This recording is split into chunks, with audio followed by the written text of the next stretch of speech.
Congress party की नेता पंखुरी पाठक जो हैं वो भारत जोड़ो यात्रा में पहुंची हैं। हमारे साथ हैं मैम। आज का जो पहला स्टेज है वो यात्रा का पूरा हो चुका है और इस दौरान देखा है कि बहुत सारे जो राष्ट्रीय लोकदल के लोग हैं वो भी मिले हैं इधर राहुल गांधी से। तो किस तरह का रेस्पॉन्स इस इलाके में जो ख़ास तौर से चौधरी चरण सिंह का गढ़ माना जाता है?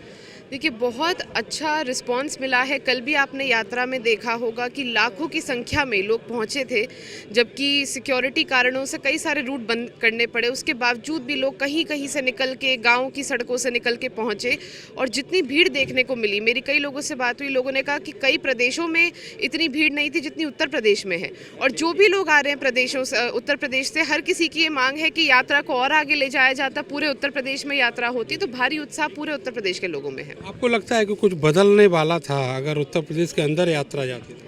देखिए, रूट थोड़ा इस तरीके का था कि बहुत डाइवर्ट करना ज़रूरी नहीं, उसको संभव नहीं था। लेकिन आने वाले समय में इस तरह के और कार्यक्रम रहेंगे। लेकिन जो उत्साह यहाँ पे लोगों में देखने को मिल रहा है, ऐतिहासिक है वो। आरएसएस के नेता हैं चंपक राय, आज सुबह उन्होंने समर्थन किया है। उन्होंने कहा कि अगर कोई व्यक्ति इस तरह से ठंड में चल रहा है तो वाकई में स्वागत योग्य है। आप क्या कहेंगी जबकि बीजेपी लगातार हमलावर है?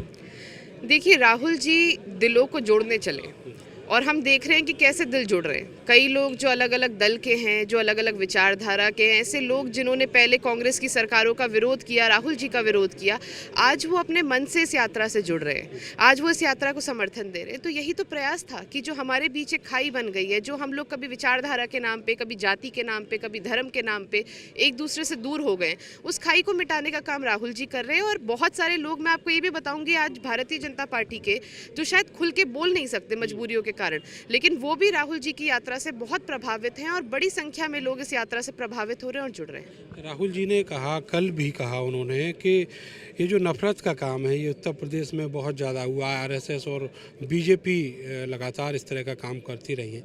तो अगर ये यात्रा और अंदर की तरफ जाती तो आपको लगता है कि सबसे बड़ा जो केंद्र है इस तरह की चीज़ों का, चाहे वो बुलडोज़र हो, चाहे वो किसी को टारगेट बना के और उसको कानून में फांसने की बात हो, कुछ बदलता अगर उत्तर प्रदेश?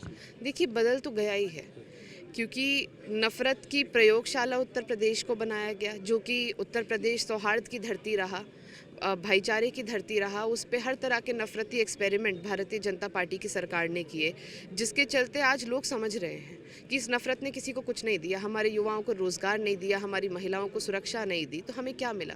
तो मैसेज तो उत्तर प्रदेश में आने से चला गया है। जहाँ तक बाकी उत्तर प्रदेश में जाने की बात है, मैं मानती हूँ कि इस तरह के कार्यक्रम आगे भी प्लान्ड है और आगे भी यात्राएं निकलेंगी और आगे भी उत्तर प्रदेश में बाकी जगहों पर जाया जाएगा। तो मैसेज लगातार भारतीय जनता पार्टी के लोग दे रहे हैं और जितने भी हमारे नेता नेता और आम लोग भी जो इस यात्रा से जुड़ने पश्चिमी उत्तर प्रदेश आए हैं, जब वो अपने अपने ज़िलों में, अपने अपने गाँव में जाएंगे तो ये संदेश वो लेकर जाएंगे। और कल जैसा कि प्रियंका जी ने कहा कि जो मोहब्बत की दुकान है उसकी फ्रेंचाइजी सभी ने खोलनी है, तो उसका जिम्मेदारी हम लोगों को दे दी गई है। तो हम जहाँ जहाँ जाएंगे इस प्यार के संदेश को लेकर जैसे ही एंट्री किया इस यात्रा ने उत्तर प्रदेश में, वैसे ही जो हमले थे बीजेपी के वो बढ़ गए और वो देर रात तक जारी रहे। तो आपको क्या लगता है ये क्या है? ये जनता का प्रेम है, जनता का समर्थन है, जिसके चलते भारतीय जनता पार्टी की बौखलाहट बढ़ती जा रही है।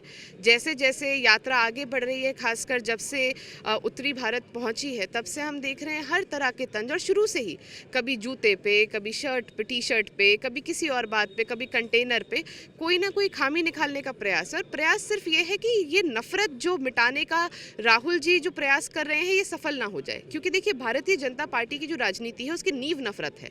अगर भारत से नफरत खत्म हो गई तो भारतीय जनता पार्टी तो अपने आप खत्म हो जाएगी। तो इसी बात का उनको डर है कि राहुल जी जो नफरत मिटाने चले हैं, ये नफरत मिट गई तो भारतीय जनता पार्टी किस बात पे वोट मांगेगी। इधर जिस तरीके से आप लोगों के न्योते गए थे उस हिसाब से मायावती, अखिलेश के और बाद में जयंत चौधरी के जो शुभकामना संदेश हैं वो भी आए हैं। और जयंत चौधरी ने तो खुल के कहा है कि तपस्वी आए हैं, इनका सम्मान करो। और आज उनके जो कार्यकर्ता हैं वो भी दिख रहे हैं। आप क्या मानती हैं कि 2024 में ऐसा कॉम्बिनेशन जरूरी है? देखिए, ये यात्रा जो है ये एक राजनीतिक यात्रा नहीं है, एक सामाजिक यात्रा है। कोई भी इस तरह का राजनीतिक लक्ष्य लेके तो राहुल जी निकले नहीं हैं। सभी को बुलाया है। उन्होंने तो कहा कि भारतीय जनता पार्टी के लोग भी जुड़ें, मोदी जी भी आए, अमित शाह जी भी आए, वो भी देखें कि नफ़रत को किस तरह मिटाया जाता है।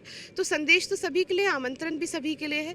24 में जो होगा आने वाला समय देखेगा, लेकिन हम धन्यवाद देना चाहते हैं सभी दलों के नेताओं को जिन्होंने हमें शुभकामनाएं दी और अपना समर्थन दिया। बहुत बहुत शुक्रिया आपका। तो पंखुड़ी पाठक कांग्रेस पार्टी की बड़ी नेता, जिनका कहना है कि उनका जो काम है लोगों को जोड़ने का और नफ़रत को हटाने का, इस समाज से नफ़रत को निकालने का, वो राहुल जी वो काम कर रहे हैं। लेकिन इसके राजनीतिक मायने क्या होंगे? क्या लोकसभा 2024 का जो चुनाव है वो किसी तरीके से प्रभावित होगा इस यात्रा से?